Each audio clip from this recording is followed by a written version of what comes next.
Hello friends, मैं हूं आपके सामने गौरव मिगलानी। इस वीडियो में जो टॉपिक अब हम स्टडी करने जा रहे हैं वो है प्लानिंग। ये प्लानिंग का चैप्टर हमारा बिजनेस स्टडीज़ में है और बहुत इजी चैप्टर है। इस चैप्टर में हमको कौन कौन से टॉपिक स्टडी करने हैं, सबसे पहले हम यही देख लेते हैं। सबसे पहले हम स्टडी करेंगे कि प्लानिंग का क्या मीनिंग है, देन फीचर्स, इसकी इंपॉर्टेंस, प्लानिंग की लिमिटेशंस, प्लानिंग की प्रोसेस, और देन हम देखेंगे टाइप्स ऑफ प्लान्स का टॉपिक। ये टॉपिक मैंने एलिमेंट्स, कंपोनेंट या स्कोप ऑफ प्लानिंग के नेम से लिखा हुआ है। ये टॉपिक बहुत इजी है और मुझे पता है कि ये टॉपिक 2 चैप्टर्स के अंदर डिवाइड है, बट हम कंप्लीट यहीं पर ही देखने वाले हैं, बहुत शॉर्टकट वे में, बहुत ईजी वे में। तो स्टेप बाय स्टेप हम ये सारे टॉपिक कवर करने वाले हैं। तो जैसे कि हमने फर्स्ट चैप्टर में स्टडी किया था, फर्स्ट यूनिट में स्टडी किया था कि मैनेजमेंट की एक प्रोसेस होती है। सबसे पहले हम क्या करते हैं, प्लानिंग करते हैं, फिर organizing, then staffing, then directing, then controlling. तो प्लानिंग रियलिटी में है क्या, हम इसको इस टॉपिक से ही देख लेते हैं। तो सबसे पहले क्या है प्लानिंग रियलिटी में, हमने पीछे वाली स्लाइड में क्या देखा कि प्लानिंग मैनेजमेंट का एक बेसिक फंक्शन है। जैसे कि आपने देखा होगा कि इसको बेसिक फंक्शन क्यों बोल रहे हैं, क्योंकि जब मैनेजमेंट की प्रोसेस स्टार्ट होती है तो सबसे पहले हम क्या करते हैं, प्लानिंग बोलते हैं, इसलिए फर्स्ट नंबर पे है।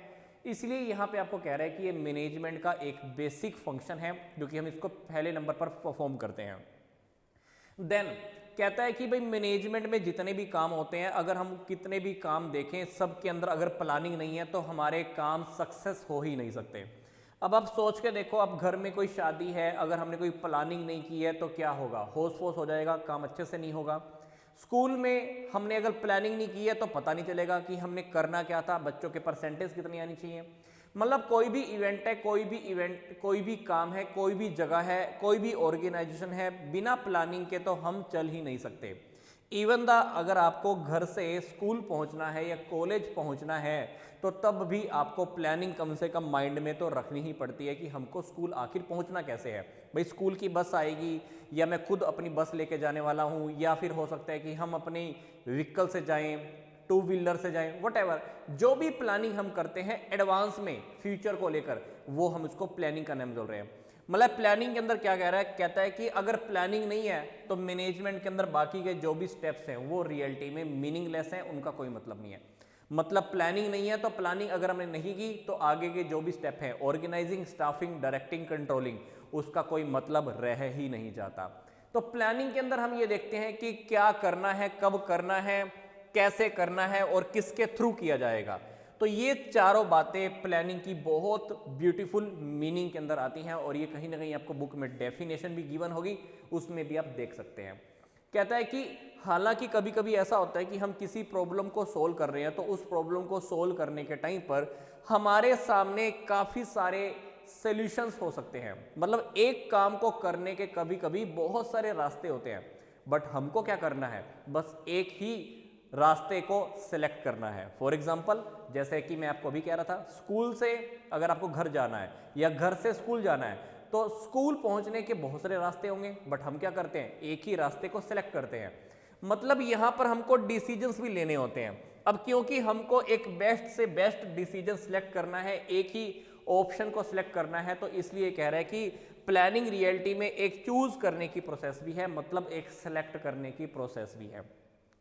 तो इस टॉपिक को अगर आप स्क्रीनशॉट लेना चाहते हैं तो ले सकते हैं। आगे चलते हैं, हमारा प्लानिंग का नेक्स्ट टॉपिक जिसमें हम डिस्कस कर रहे हैं कि प्लानिंग के रियलिटी में फीचर्स क्या हैं। बहुत इजी है। तो प्लानिंग रियलिटी में क्या है, प्लानिंग रियलिटी में एक मेंटल प्रोसेस है।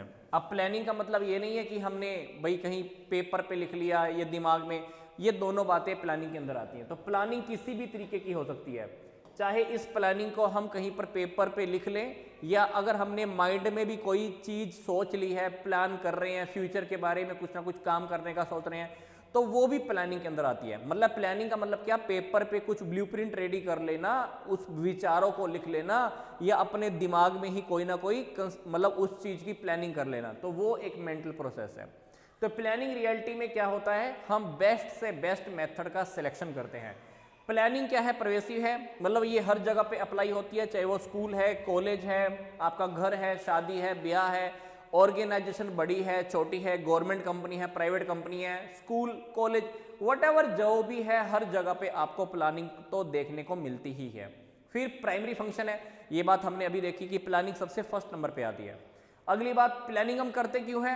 फ्यूचर के लिए। अगली बात, ये कॉन्टिन्यूस प्रोसेस है। अब कॉन्टिन्यूस प्रोसेस तो है ही सही, अब ऐसा तो नहीं है ना कि बिजनेस में हमने एक बार प्लानिंग कर ली, नेक्स्ट डे हम प्लानिंग नहीं करते होंगे, अगले दिन प्लानिंग नहीं करते होंगे। तो प्लानिंग कॉन्टिन्यूस प्रोसेस है, ये लगातार चलती रहती है। एक प्लान खत्म हुआ तो नेक्स्ट टाइम हमें को एक नेक्स्ट प्लान बनाना पड़ता है। तो प्लानिंग एक कॉन्टिन्यूस प्रोसेस है। फिर क्रिएट्स कोऑर्डिनेशन। जब हम प्लानिंग करते हैं तो प्लानिंग करने से क्या होता है, हमारे सामने जो बहुत सारे काम होते हैं, बहुत सारे डिपार्टमेंट होते हैं, उनके बीच में भी कोऑर्डिनेशन बन जाता है। फॉर एग्जांपल, मान लीजिए एक फैक्ट्री के अंदर प्रोडक्शन का डिपार्टमेंट है, परचेज का डिपार्टमेंट है, मार्केटिंग का डिपार्टमेंट है। तो जब हम प्लानिंग करेंगे तो वो डिपार्टमेंट आपस में मिलजुल कर काम कर सकते हैं। घर में शादी है, शादी के टाइम पर हम सारे फैमिली मेंबर्स क्या करते हैं, आपस में कोऑर्डिनेट करते हैं। भाई ये पर्सन कपड़े खरीद के लाएगा, ये टेंट वाले का इंतजाम करेगा, ये वेन्यू बुक कर आएगा, इसका काम कार्ड प्रिंट करवाने का है। तो हम क्या करते हैं, सारे फैमिली के मेंबर्स आपस में कोऑर्डिनेट करते हैं। तो ये कैसे हो रहा है, प्लानिंग। तो प्लानिंग क्या करती है, प्लानिंग कोऑर्डिनेशन भी एस्टेब्लिश करती है। और प्लानिंग का मेन टारगेट क्या होता है, प्लानिंग के थ्रू हमारा जो मेन टारगेट है, मेरा जो मेन ऑब्जेक्टिव है, उसको अचीव करना। जैसे कि मैं आपको यहाँ पे भी एग्जांपल दे रहा था शादी का, हमने शादी के प्लानिंग की, कोऑर्डिनेशन क्यों एस्टेब्लिश किया, प्लानिंग क्यों की, क्योंकि हमारे घर में फैमिली में जिस भी पर्सन की मैरिज है वो सक्सेसफुल पॉसिबल हो जाए। तो हमारा प्लानिंग का जो मेन टारगेट है क्या है, ऑब्जेक्टिव को पूरा करना, ऑब्जेक्टिव को अचीव करना। अब हम डिस्कस करने जा रहे हैं कि प्लानिंग की क्या इंपॉर्टेंस है। ये टॉपिक बहुत इजी है। प्लानिंग से हम क्या करते हैं, हमारा जो ऑर्गेनाइजेशन का जो ऑब्जेक्टिव है उसके ऊपर हम फोकस करते हैं, हमारे सामने अनसर्टेनिटीज मिनिमाइज हो जाए। कभी कभी क्या होता है ना कि कोई भी काम करते हैं, समस्याएं तो आती हैं। फ्यूचर क्या होता है, अनप्रडिक्टेबल, अनिश्चित है, गड़बड़ तो कभी भी हो सकती है। बट जब हम तरीके से प्लान करके सोच समझ के चल रहे हैं तो वो जो अनसर्टेनिटीज हैं, अनिश्चितताएं हैं, समस्याएं हैं, वो आने के चांसेस कम रहते हैं, क्योंकि हमने पहले ही उस काम की प्लानिंग कर रखी है। और अगर अब भी वो प्रॉब्लम हमारे सामने आ गई तो हम में इतनी तो ताकत होती ही है कि हम उसको फेस कर पाए। हम उसको फेस क्यों कर पाते हैं, क्योंकि हमने ऑलरेडी प्लानिंग कर रखी है। तो प्लानिंग क्या करता है, हमारी जो अनसर्टेनिटीज होती है उसको मिनिमाइज करने का काम करता है। प्लानिंग का फायदा क्या होता है, प्लानिंग से हम किसी भी चीज को बेटर यूटिलाइज कर सकते हैं, चाहे वो रिसोर्सेज है, चाहे वो मटेरियल है, चाहे वो पैसा है, कैपिटल है, लैंड है, लेबर है, हम हर चीज को बहुत अच्छे तरीके से यूटिलाइज कर पाते हैं। प्लानिंग क्या करती है, प्लानिंग आपको डायरेक्शन प्रोवाइड करती है, आपको बता देती है प्लानिंग की आपको कौन सी डायरेक्शन में जाना है ना। अगली बात, हेल्पफुल इन द कोऑर्डिनेशन, ये पॉइंट हमने अभी डिस्कस किया। Helpful in the decision making, ये बात भी हमने अभी डिस्कस की, बट डिसीजंस हम बहुत जल्दी से आसानी से ले सकते हैं। अगली बात, प्लानिंग से क्या होता है, जब हम फ्यूचर के लिए पहले से ही कोई प्लानिंग कर लेते हैं तो हमको टारगेट तो पूरा करना है। अब टारगेट पूरा करना है तो टारगेट पूरा करने के चक्कर के अंदर हम क्रिएटिव काम करते हैं, नए नए आइडियाज हमारे मन में आते हैं। उस काम को पूरा करने के लिए हम कोई ना कोई रास्ता फॉलो तो करते ही हैं। तो प्लानिंग से बहुत सारे बेनिफिट्स हमारे ऑलरेडी हो जाते हैं। फॉर एग्जांपल, मान लीजिए आपने टारगेट कर लिया कि भी सीए करनी है, तो सीए करना तो आपका टारगेट है, सीए की प्लानिंग आपने कर ली, पर उस सीए के टारगेट को पूरा करने के लिए आप ये सारे जुगाड़ लगाने वाले हो, क्रिएटिविटी आपके अंदर आएगी, नए नए आइडियाज आएंगे, नए नए मेथड्स को फॉलो करोगे। ये बहुत इजी टॉपिक है प्लानिंग की इंपॉर्टेंस का, स्क्रीनशॉट लेना है तो आप ले सकते हैं। नेक्स्ट टॉपिक क्या है, नेक्स्ट टॉपिक है कि प्लानिंग की लिमिटेशन। भाई प्लानिंग की लिमिटेशंस भी है, क्योंकि प्लानिंग हम करते क्यों है, फ्यूचर के लिए। फ्यूचर क्या है, अनप्रेडिक्टेबल। भाई जो हमने प्लानिंग कर ली जरूरी थोड़ी ना कि वो सक्सेस भी हो जाए। फॉर एग्जांपल, कोरोना के टाइम पे लगा लो, दुनिया ने प्लानिंग की थी ये करेंगे वो करेंगे, क्या हुआ, एकदम से लॉकडाउन लग गया, कोरोना आ गया, 2 साल तक कुछ भी ओपन नहीं हुआ, ये थोड़ा सा ओपन हुआ तो वो भी रिस्ट्रिक्शंस के अंडर में।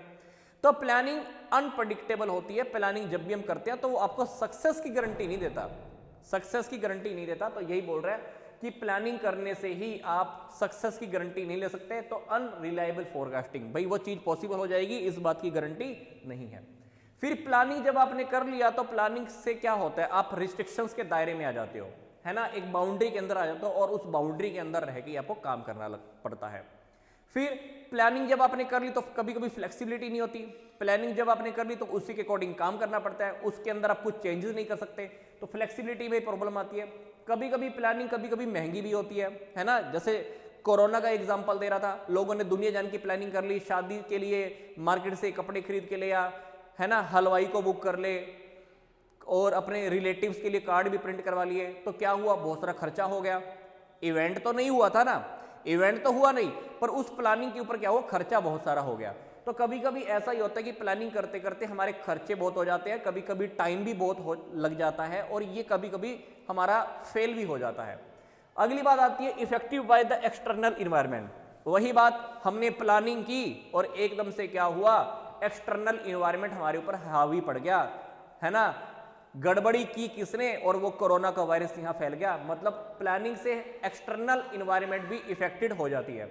अगली बात आती है कि टाइम कंज्यूमिंग प्रोसेस। ये बात भी मैंने आपको भी बता दी कि प्लानिंग करते करते आपका कभी कभी बहुत ज़्यादा टाइम भी लग जाता है। प्लानिंग आपको सक्सेस की गारंटी नहीं देती, ये वाला पॉइंट मैंने आपको फर्स्ट पॉइंट में ही बता दिया था। तो ये हुई हमारी प्लानिंग की लिमिटेशंस। अब हम ये देख लेते हैं कि हमने अब तक कौन कौन से टॉपिक कवर कर लिए हैं। हमने अब तक प्लानिंग का मीनिंग देख लिया है, प्लानिंग के फीचर्स, प्लानिंग की इंपॉर्टेंस, प्लानिंग की हमने लिमिटेशंस देख ली है। अब हम देखने जा रहे हैं कि ये प्लानिंग की प्रोसेस क्या है। भाई प्लानिंग की प्रोसेस में आपकी बुक के अकॉर्डिंग 7 स्टेप्स दिए हुए हैं, बट कुछ बुक्स ऐसी भी हैं जहां पर प्लानिंग के यहाँ पर 10 स्टेप्स भी गिवन है, बट हम बुक के अकॉर्डिंग ही प्लानिंग के ये 7 स्टेप्स ही डिस्कस करने वाले हैं। ये स्टेप्स, यस, अगर हम इस प्लानिंग की प्रोसेस के शॉर्टकट में 7 स्टेप्स को देखें तो कोई भी इंसान क्या करता होगा, या बिजनेस ऑर्गेनाइजेशन में सोचे तो हम क्या करते होंगे, सबसे पहले तो हम अपना टारगेट डिसाइड करते होंगे, फिर हम कोई ना कोई एजम्पशंस क्रिएट करते होंगे, अपनी लिमिटेशंस, बाउंड्रीज फिक्स करते होंगे जिस बाउंड्री के अंदर रह के हमको काम करना है। फिर हम क्या करते हैं, हम ये देखते हैं कि भाई एक काम को पूरा करने के काफ़ी सारे रास्ते हो सकते हैं, उन रास्तों को हम देखते हैं। अब रास्ता तो हमको एक ही सिलेक्ट करना है, तो हम यहाँ पर सब रास्तों का इवेल्युएशन करते हैं, चेक कर लिया, सबको देख लिया, अब हम बेस्ट वाले मेथड को, बेस्ट वाले ऑल्टरनेटिव को सेलेक्ट कर लेते हैं, हम उसको कर देते हैं इम्प्लीमेंट, बोले तो लागू। फिर उसके ऊपर देखते हैं कि क्या उसके अकॉर्डिंग काम हो रहा है या नहीं हो रहा है। अब यही प्लानिंग की प्रोसेस के 7 स्टेप्स हमको थोड़ा डिटेल में स्टडी करना है। तो अब हम आगे का टॉपिक इसी फॉर्म में ही स्टडी कर लेते हैं। तो सबसे पहले हम ये देखते हैं कि प्लानिंग की प्रोसेस रियलिटी में है क्या। कहता है कि when we look at planning, जब भी हम प्लानिंग को देखते हैं मैनेजमेंट के पर्सपेक्टिव में, तो रियलिटी में ये प्लानिंग अपने आप में एक एक्टिविटी है, क्योंकि मैनेजमेंट में 5 टॉपिक्स हैं। सबसे पहले हम क्या करते हैं, प्लानिंग।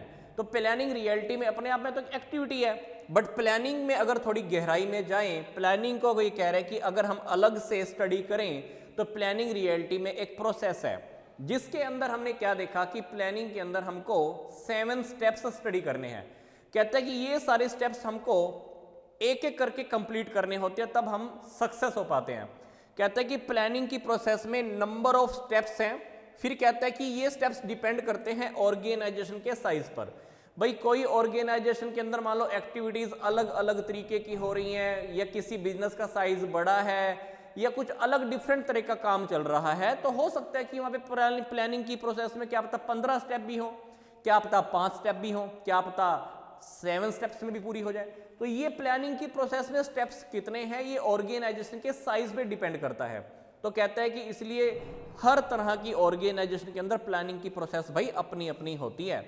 बट यहां पर हम क्या देखने वाले हैं, जो एक कॉमन जो हमारी प्लानिंग की जो प्रोसेस है उसको हम देखने वाले हैं।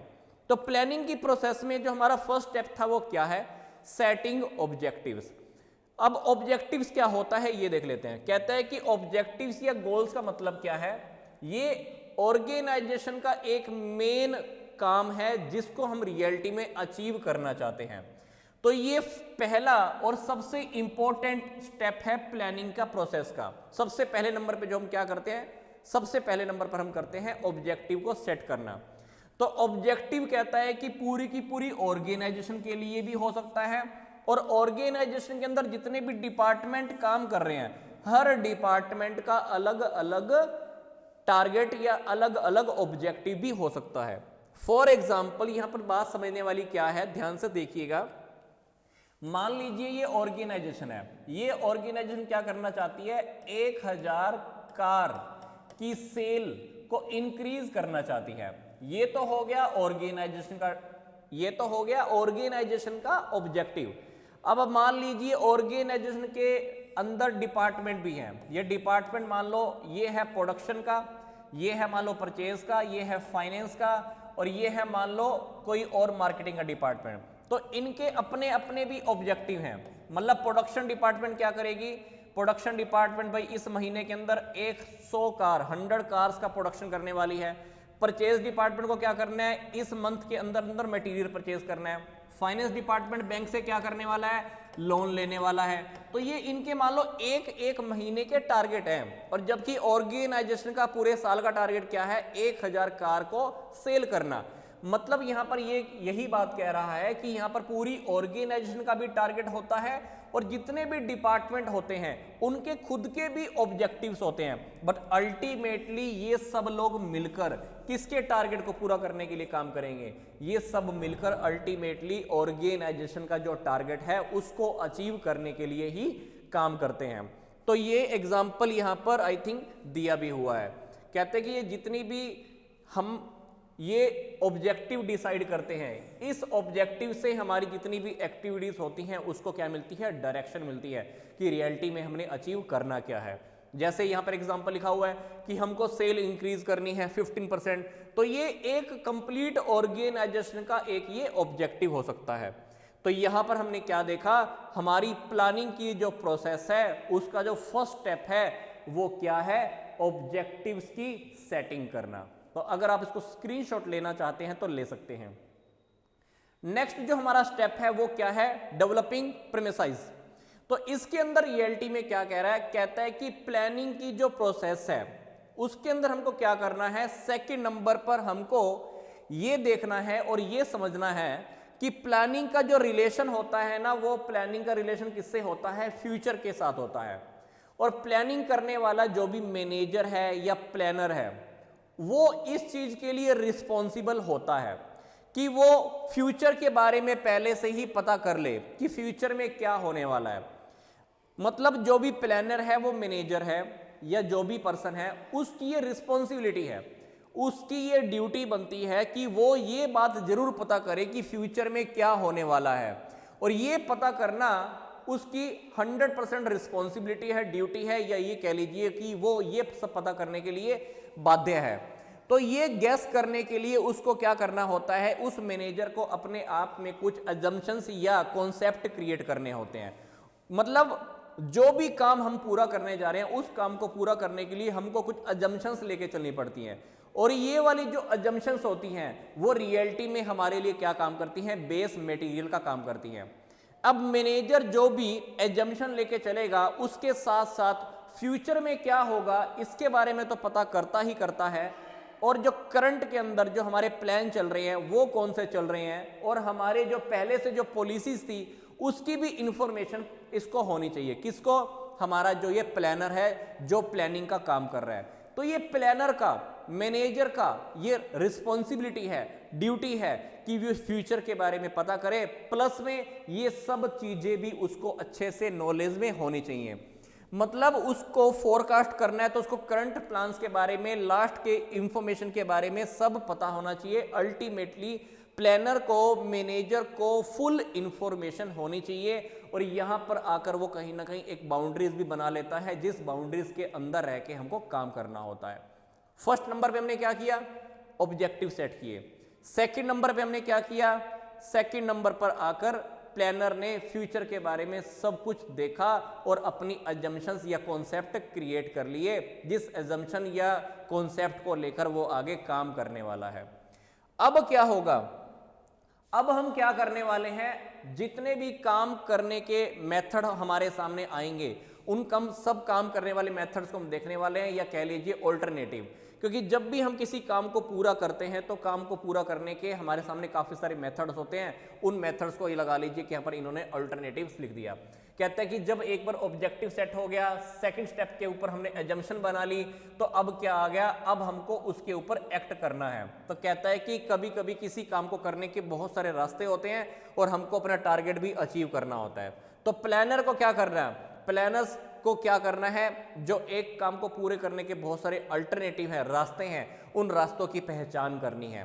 फॉर एग्जाम्पल अब किसी कंपनी को अपना बिजनेस एक्सपेंड करना है, मान लो टीवी बनाना चाहती है, टीवी का बिजनेस है, टीवी का बिजनेस है, हम अपना बिजनेस एक्सपेंड करना चाहते हैं, बिजनेस को बड़ा करना चाहते हैं, तो हम क्या करेंगे, या तो एक कंपनी और खड़ी कर दो, है ना, या डिफरेंट डिफरेंट साइजेस के टीवी बनाने स्टार्ट कर दो, या हम टीवी के साथ साथ फ्रिज बनाना स्टार्ट कर दें, या किसी कंपनी के साथ टाई अप कर लें, या किसी कंपनी को परचेज कर लें। तो हमारे पास ये सारे ऑप्शन हैं। इन सारे ऑप्शंस को मैं क्या बोल रहा हूं, ऑल्टरनेटिव बोल रहा हूं, विकल्प बोल रहा हूं। मतलब मैं ये वाले टारगेट को पूरा करना चाहता हूं और मेरे पास ये क्या आ गए, बहुत सारे ऑल्टरनेटिव आ गए, मेरे पास काम को पूरा करने के 4 रास्ते आ गए। अब मैं क्या करूंगा, अगले स्टेप के ऊपर जाकर इन चारों के चारों ऑप्शंस की आपस में इवैल्यूएशन करूंगा, क्योंकि हर ऑप्शन के कुछ प्लस पॉइंट भी होंगे और कुछ माइनस पॉइंट भी होंगे। तो प्लस पॉइंट माइनस पॉइंट सब देखूंगा, टाइम के बेस पर, कॉस्ट के बेस पर, सारी बातें मैं अच्छे से देखूंगा। तो कहता है कि जो भी हमारे पास काम है, हर काम के हमारे पास पॉजिटिव और नेगेटिव पॉइंट होने वाले हैं, तो ये हमको बहुत ध्यान से एनालिसिस करना है, यहाँ पर इवेल्युएट करना है। फॉर एग्जाम्पल, कंपनी को कोई इन्वेस्टमेंट डिसीजन लेना है, तो इन्वेस्टमेंट डिसीजन लेना है तो कंपनी क्या क्या देखेगी, अर्निंग्स के बारे में देखेगी, अर्निंग पर शेयर क्या हो रहा है, इंटरेस्ट रेट क्या है, टैक्सेस क्या है, और हमको ये सारी बातें देखनी है। उसके बाद ही हमको क्या करना है, बेस्ट वाली बात का या बेस्ट ऑल्टरनेटिव का क्या करना है, सिलेक्ट करना है। तो यहां पर हमने क्या देखा, अब हम क्या करने वाले हैं, हमारे पास जो भी ऑल्टरनेटिव्स थे उनकी हम इवेल्युएशन करने वाले हैं। अब हमने जितने भी 4 के 4 मेथड थे, फॉर एग्जांपल ये जो थर्ड स्टेप के ऊपर हमने 4 ऑल्टरनेटिव देखी थी, मैंने इनकी इवेल्युएशन कर ली। इवेल्युएशन करने के बाद मैं क्या करूंगा, मेरे को पता तो चल ही गया क्या सही है और क्या गलत है। अब मैं बेस्ट वाले मेथड का क्या करने वाला हूं, सिलेक्शन करने वाला हूं, बेस्ट ऑल्टरनेटिव का सेलेक्ट करने वाला हूं, और उसको हम उसके ऊपर काम भी करेंगे फिर। तो जो हमारे लिए, जो हमारे कंट्रोल में होगा, जिससे हमें ज्यादा प्रॉफिट होगा, जिसके अंदर कम से नेगेटिव जो इफेक्ट है कम से कम है, हम उस ऑल्टरनेटिव को सिलेक्ट कर लेंगे, बेस्ट वाले ऑल्टरनेटिव को सिलेक्ट कर लेंगे, और उसके बाद हम क्या करेंगे, उस मेथड को या उस ऑल्टरनेटिव को हम इंप्लीमेंट कर देंगे। तो इंप्लीमेंट करने के लिए हमको बहुत सारी एक्टिविटीज भी करनी पड़ सकती हैं। तो उन एक्टिविटीज का क्या सीक्वेंस होगा, ये सीक्वेंस भी हम पहले से डिसाइड कर लेते हैं, जैसे कौन क्या करेगा, किस समय करेगा, ये सारी बातें हम यहां पर डिसाइड कर लेते हैं। इससे हमारा टारगेट को अचीव करना हमारे लिए इजी हो जाता है। कहता है कि जब हम किसी प्लान को फॉर्मुलेट कर लेते हैं तो उससे हमारी प्रोडक्शन इंक्रीज हो जाती है। कहते हैं कि एक एग्जांपल यहाँ पे ले रहा है कि मान लो हमको एक प्लान बनाया कि हमने किसी प्रोडक्शन को इंक्रीज करना है, प्रोडक्शन को इंक्रीज करना है तो हमको क्या चाहिए, ज़्यादा लेबर चाहिए या ज़्यादा मशीनरी चाहिए, तो हमको इस चीज़ की रिक्वायरमेंट होगी। कहते हैं कि 10 this steps would involve organizing for the labour and the purchase of machinery. तो इस स्टेप के ऊपर आकर हमको क्या, लेबर और मशीनरी की ज़्यादा नीड होगी।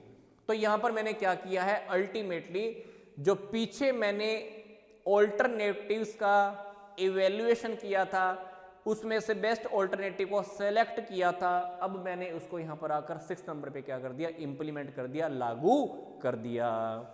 अब हम क्या करने वाले हैं, फॉलोअप लेने वाले हैं। अब हम देखने वाले हैं जो हमने इंप्लीमेंट कर दिया था उसके अकॉर्डिंग काम हो रहा है कि नहीं हो रहा है। तो कहता है कि it is ensured that the plan are being implemented according to schedule और नॉट। अब हम देखते हैं कि जो हमने शेड्यूल बनाया था उसके अकॉर्डिंग प्लान इंप्लीमेंट हुआ या नहीं। तो अब हम क्या करेंगे, रेगुलर फॉलोअप्स लेते हैं। अगर कुछ नीड है चेंज करने की तो जो नेसेसरी चेंजेस करने पड़ते हैं, तो अगर वो चेंजेस करने हैं तो वो चेंजेस भी कर लो। फॉर एग्जाम्पल, अब मान लीजिए हमने एजम्पशंस में ही चेंज कर दिया, एजम्पशन में चेंज कर दिया, तो उससे रिलेटेड जो भी प्लान था उसमें भी चेंजेस करने पड़ेंगे। तो कभी कभी ऐसा होता है कि हमको जो सोचा था वो उस तरीके से काम नहीं चल रहा है हमारा, तो हम बार बार उसका फॉलोअप लेंगे, कुछ चेंजेस करने की कोशिश करेंगे, एजम्पशंस में चेंज करेंगे, प्लान में चेंज करेंगे, ये सारी बातें होती रहती हैं। तो अल्टीमेटली प्लानिंग की इस प्रोसेस में हमने क्या देखा, बहुत सिंपल सा हमारा प्रोसेस था ये।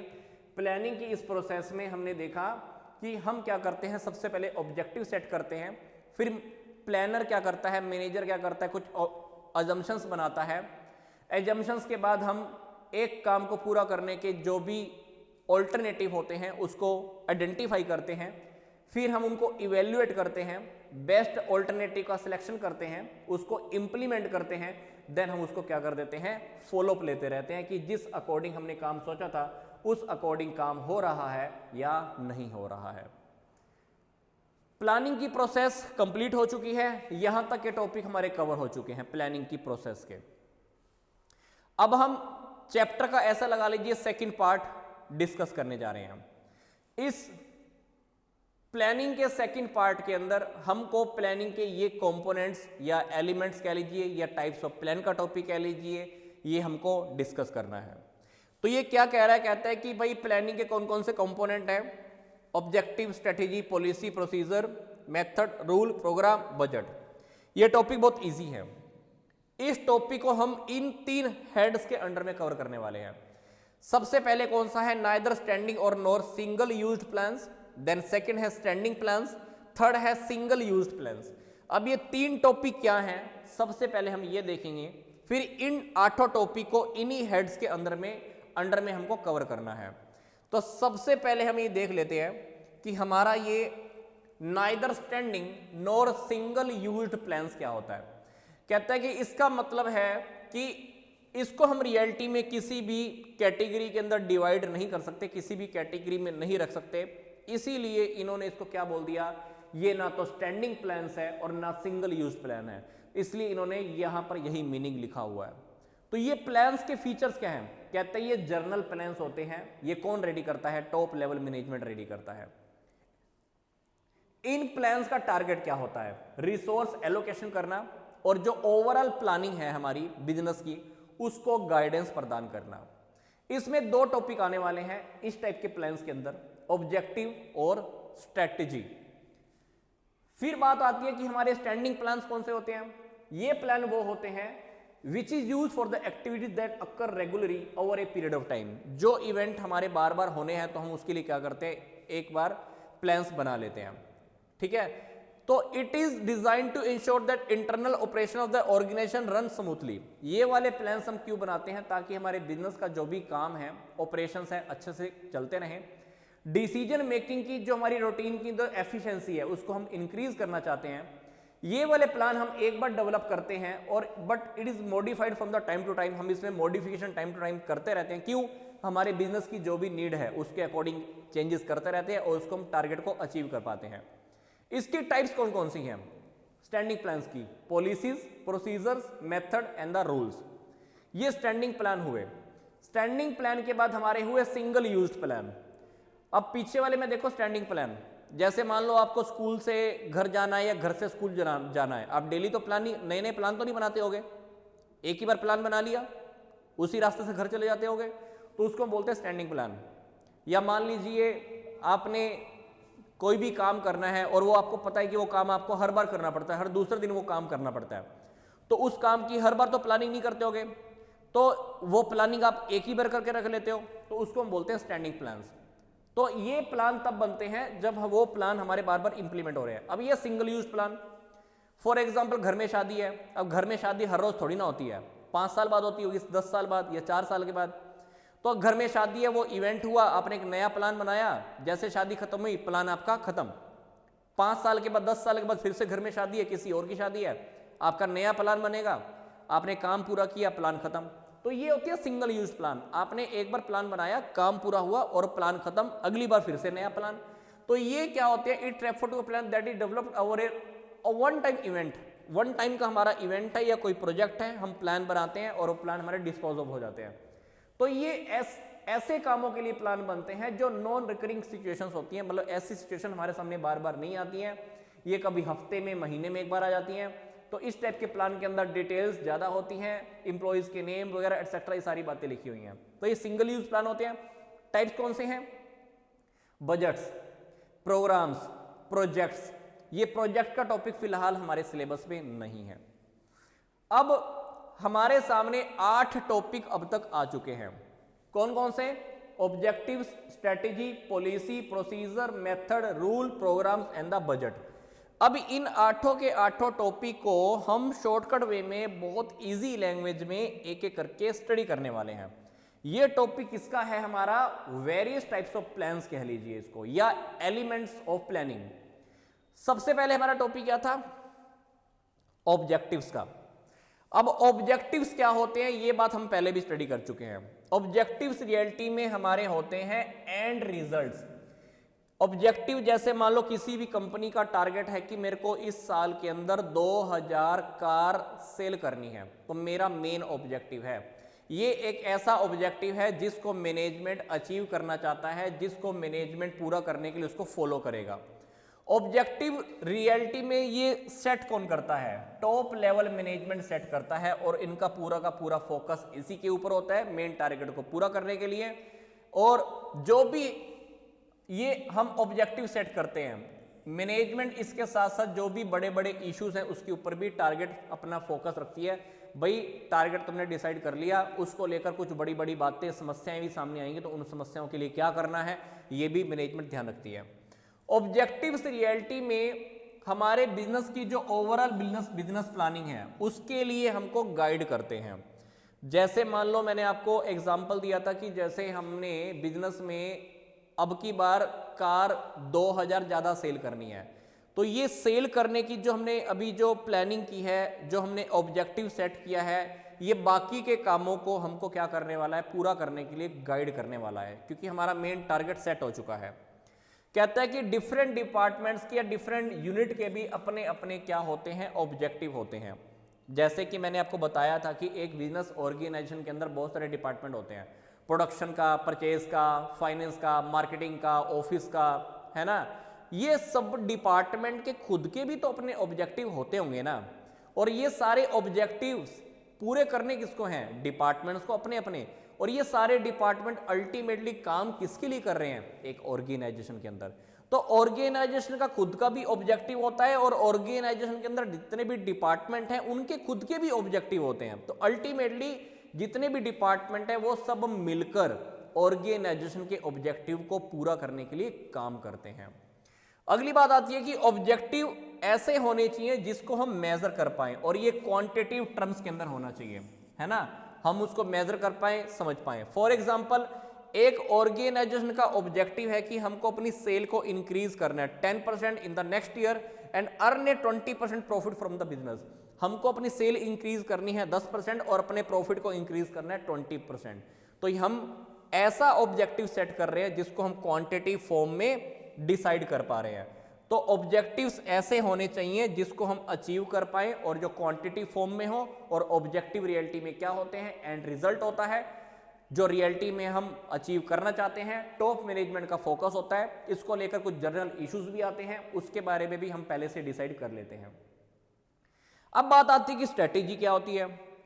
आपने सुना है कभी कभी जब बॉर्डर के ऊपर युद्ध होते हैं, लड़ाई होती है, तो एक सेना, है ना, एक आर्मी दूसरी आर्मी को देखकर अपनी स्ट्रेटेजी रेडी करती है, प्लानिंग करती है ना। तो ये स्ट्रेटेजी ऐसे ही होता है। बिजनेस में भी हमको क्या करना होता है, जो हमारे कॉम्पिटिटिव फर्म्स होती हैं उनका हमको बहुत ध्यान रखना होता है कि वो रियलिटी में करना क्या चाह रही है, उनका मूवमेंट क्या है। उनके मूवमेंट्स को देखकर, उनकी चाल को देखकर वो रियलिटी में क्या स्ट्रेटेजीज बना रही हैं, तो हमको भी अपनी स्ट्रेटेजीज रेडी करनी पड़ती हैं। तो स्ट्रेटेजी से क्या होता है, हमारे टारगेट बहुत अच्छे हो जाते हैं, टारगेट को हम यूटिलाइज कर पाते हैं, टारगेट को हम अचीव कर पाते हैं, और हम अपने रिसोर्सेज का बेटर यूटिलाइज कर पाते हैं तरीके से। और कभी कभी तो स्ट्रेटेजी हम दूसरी फर्मों को देखकर, गवर्नमेंट की पॉलिसीज को देखकर भी बनाते हैं, और कभी कभी स्ट्रेटेजीज कुछ ऐसी होती हैं जो फर्म के अंदर की प्रॉब्लम को फेस करने के लिए भी हम बनाते हैं। जैसे अभी कंप्यूटर आ गया, तो हमको पता था भाई 100 एम्प्लॉयज को निकालना पड़ेगा, क्योंकि 100 लोगों का काम कौन कर देगा? कंप्यूटर कर देगा। अब कंप्यूटर को हमने फैक्ट्री में लगाना था, लैपटॉप को फैक्ट्री में लगाना था, तो हमको पता था एम्प्लॉयज क्या करने वाले हैं? विरोध करने वाले, ये हो जाएंगे इसके खिलाफ के अंदर, ये हड़ताल कर सकते हैं एम्प्लॉयज। तो हमने पहले से स्ट्रेटेजी बना ली कि हमको ये इंप्लीमेंट करना है, तो ये समस्या आ सकती है। तो एम्प्लॉयज प्रोटेस्ट ना करें, एम्प्लॉयज हड़ताल ना करें, तो उसके लिए हमने पहले से ही स्ट्रेटेजी बना ली। तो स्ट्रेटेजीज किसी भी टाइप की हो सकती है, सेल को इंक्रीज करने के लिए हो सकती है, या सामने वाली फर्म ने प्राइस डाउन कर दिया है उसको देखकर हमको भी अपना प्राइस सेट करना है, तो स्ट्रेटेजी इस तरह की भी हो सकती है। या हमने देखा कि सामने वाली कंपनी एडवर्टाइजमेंट कराने के नए नए मेथड फॉलो कर रही है, तो उसको देखकर हमने भी अपनी स्ट्रेटेजी बनानी है। तो स्ट्रेटेजी का मतलब क्या? सबसे इंपॉर्टेंट, हम स्ट्रेटेजीज को क्यों लेके चलते हैं? सामने वाली फर्मों के जो मूवमेंट्स होते हैं, नए नए तरीके वो फॉलो करती है, तो उसको देखकर हमको अपना स्ट्रेटेजी रेडी करनी पड़ती है। तो स्ट्रेटेजी के ऊपर हमको एक्सटर्नल चीजों को देखकर भी रेडी करते हैं, कुछ इंटरनल रीजन से भी करते हैं। तो स्ट्रेटेजी से हमारे टारगेट अचीव करने इजी हो जाते हैं और हम अपने रिसोर्सिस का प्रॉपर तरीके से यूटिलाइज कर सकते हैं। अगला हमारा जो टॉपिक है वो है पॉलिसी। पॉलिसी क्या, पॉलिसी रियलिटी में क्या होती है, जर्नल गाइडलाइंस होती हैं। पॉलिसीज क्या होती हैं, जर्नल गाइडलाइंस होती हैं जो एम्प्लॉइज को काम पूरा करने के लिए, डिसीजंस लेने के लिए क्या करती हैं, गाइडलाइंस प्रोवाइड करती हैं और वो अपना काम टाइम पे पूरा कर सकते हैं। तो policies define the broad parameter, ये बहुत ब्रॉड पैरामीटर होते हैं जिसके अंदर एक मैनेजर को पता चल जाता है कि हमको क्या काम करना है। इसी पैरामीटर में रहकर, इसी बाउंड्री में रहकर एक मैनेजर को काम अपने पूरे करने होते हैं, काम अच्छे से करने होते हैं, फंक्शंस करना होता है, काम पूरा करना होता है। जैसे मान लीजिए policies ranging from the major company policies और माइनर पॉलिसीज, तो पॉलिसी बड़ी बड़ी भी हो सकती है, पॉलिसीज छोटी छोटी भी हो सकती हैं। तो मेजर कंपनी की पॉलिसीज कैसे होती हैं, जैसे कस्टमर्स को लेकर होती हैं, क्लाइंट्स को लेकर होती हैं, सामने वाली फर्मों को देखकर होती हैं। और जो छोटी छोटी पॉलिसीज होती हैं वो कैसी होती हैं, insider and the contain the minute detail to information vital the employees of an organization. जैसे हम एम्प्लॉइज की इंफॉर्मेशन को रखते हैं, इंटरनल बातों को मेंटेन करते हैं, तो वो पॉलिसी होती है। अब जैसे मान लो एक कंपनी ने पॉलिसी बना दी कि इस साल मैं सिर्फ उधार में ही माल बेचने वाली हूं, नकद में माल नहीं बेचूंगी, या मेरी कंपनी ने पॉलिसी बना दी कि इस साल से मैं सिर्फ कैश में ही सेल करने वाली हूं, क्रेडिट में सेल नहीं करूंगी, तो ये पॉलिसी बना दी। तो पॉलिसी एम्प्लॉइज को जर्नल गाइडलाइंस देती है जिसके अकॉर्डिंग उनको डिसीजन लेना होता है, जर्नल गाइडलाइंस के अकॉर्डिंग ही एक मैनेजर को भी परफॉर्म करना होता है। पॉलिसीज हमारी बड़ी भी हो सकती हैं, पॉलिसीज हमारी छोटी भी हो सकती हैं। अब बात आती है कि भाई प्रोसीजर क्या होता है। कहता है कि procedure is a set of specified steps. इसके अंदर पहले से ही हमको पता होता है कि कौन कौन से स्टेप्स हमको फॉलो करने हैं, ये स्टेप हमको स्टेप बाय स्टेप कंप्लीट करने होते हैं और ये एक particular carry out a particular activity, किसी भी एक्टिविटी को पूरा करने के लिए। जैसे मान लीजिए किसी भी काम को पूरा करना है, किसी भी एक्टिविटी को पूरा करना है, वो एक्टिविटी ऐसे तो पूरी नहीं होगी, स्टेप बाय स्टेप पूरा करेंगे। तो स्टेप बाय स्टेप हम उसको कंबाइन कर देते हैं, तो उन स्टेप्स की सीरीज को क्या बोलते हैं, प्रोसीजर। जैसे मान लीजिए आपको गन्ने से चीनी बनानी है, तो ये पूरा का पूरा अपने आप एक प्रोसेस है। तो गन्ने से चीनी बनानी है तो पहले मशीन 1, मशीन 2, मशीन 3, मशीन 4, तो ये स्टेप्स हैं, step number 1, step number 2, step 3, step 4। जो चार स्टेप्स को मिलकर क्या बन गया, एक सेट बन गया, और उस सेट को हम क्या बोल रहे हैं, प्रोसीजर बोल रहे हैं। तो it details the exact manner, ये हमको एग्जैक्ट मैनर में बताता है कि क्या काम हमको परफॉर्म करना है। A procedure is specified in chronicle order, तो ये बिल्कुल फिक्स होता है। अब ऐसा तो नहीं है ना गन्ने से चीनी सीधी बन जाएगी, तो जो स्टेप हमको पहले फॉलो करना है वो पहला ही फॉलो करना पड़ेगा। हम सीधा चौथा स्टेप या चौथी मशीन पे गन्ना डाल के चीनी थोड़ी ना बन जाएगी। तो हमको जब गन्ने से चीनी बनानी है तो पूरा सिस्टम में काम करना पड़ेगा, सिस्टमेटिक मैनर के अंदर। तो वही बात यहाँ पे बोल रहा है, ठीक है। तो ये जो प्रोसीजर होता है ये इनसाइडर्स के लिए होता है। For example there may be a procedure for the requisition supplies from the production, तो प्रोडक्शन के लिए हमको माल कहाँ से लेकर आना है, उसका क्या मेथड होगा, क्या प्रोसीजर होगा, ये पहले से डिसाइड कर लेते हैं। या फॉर एग्जांपल मान लीजिए कोई कस्टमर पैसा नहीं देता है, अब कंपनी ने प्रोसेस डिसाइड की हुई है कि भाई अगर कोई कस्टमर पैसा नहीं देगा ना तो सबसे पहले हम उसको मेल करेंगे, व्हाट्सएप करेंगे। अगर व्हाट्सएप पे भी जवाब नहीं देगा तो फिर हम उसको कॉल करेंगे, कॉल भी जवाब नहीं देगा तो फिर हम क्या करेंगे, किसी पर्सन को भेजेंगे पैसा मांगने के लिए। अगर वो फिर भी पैसा नहीं देगा तो फिर हम कानूनी कार्रवाई करेंगे। तो एक पूरा का पूरा प्रोसेस है ये। तो ये प्रोसेस हमको स्टेप बाय स्टेप करने हैं। ऐसा नहीं है कि सामने वाले ने पैसे नहीं दिए पहली बारी फोन पे धमका देंगे उसको, पहली बारी में ऐसा नहीं कर रहे हैं। ये सारे सेट है, ये सारे स्टेप्स हैं, स्टेप्स के अकॉर्डिंग हमको काम करना है। तो ये इस तरह से हमको प्रोसेस में काम करना होता है। अब बात आती है कि भाई मेथड क्या होता है। हमने पीछे वाले प्रोसेस में क्या देखा, प्रोसीजर के टॉपिक में क्या देखा कि काफी सारे स्टेप्स होते हैं, step number 1, step number 2, step number 3, step number 4। अब मेथड हमको ये बताएगा कि प्रोसीजर के अंदर जितने भी हमारे स्टेप्स थे वो स्टेप्स हमको करने कैसे हैं, क्योंकि किसी भी काम को परफॉर्म कैसे करना है ये हमको मेथड बताता है। तो जब हम एक प्रॉपर मेथड को सिलेक्ट कर लेते हैं, तरीके से काम करते हैं, तो उस मेथड से हमारा टाइम बच जाता है, पैसा बच जाता है, हमारे एफर्ट बच जाते हैं और हमारी एफिशिएंसी इंक्रीज होती है। मैं आपको क्या बोल रहा हूं ध्यान से समझना। अभी हमने पीछे क्या देखा, प्रोसीजर। प्रोसीजर के अंदर हमारा step number 1, step number 2, step number 3, step number 4, इन सारे स्टेप्स को अगर मैं टोटल कर दूं तो वो बन गया सेट। इस सेट को इन्होंने क्या बोल दिया, प्रोसीजर, या जिसको आप कह लीजिए प्रोसेस। अब मेथड हमको क्या बताता है, मेथड हमको ये बताता है कि स्टेप नंबर 1 पे हमको काम कैसे करना है, स्टेप नंबर 2 पे काम कैसे करना है, स्टेप नंबर 3 के ऊपर काम कैसे करना है, स्टेप नंबर 4 के ऊपर काम कैसे करना है। यही बात इन्होंने यहां पर लिखी हुई थी, ध्यान से पढ़कर देखिए। Method refer to that plan which determine how different activities या steps procedure are perform. Procedure के अंदर जितने भी स्टेप्स हैं उन स्टेप्स को हमको परफॉर्म कैसे कर रहा है, अलग अलग तरीके से भी परफॉर्म कैसे करना है, ये मेथड के अंदर पता होता है। तो जब हम एक अच्छे वाले मेथड को सेलेक्ट कर लेते हैं तो उससे हमारी एफिशिएंसी इंक्रीज होती है, हमारा टाइम बच जाता है, पैसा बच जाता है, एफिशिएंसी भी बढ़ जाती है। जैसे इन्होंने एग्जांपल दिया हुआ है, ट्रेनिंग का अपना एक मेथड होता है, सिलेक्शन का एक मेथड होता है। तो the method may vary from the task to task, task से टास्क ये मेथड अलग अलग हो सकते हैं।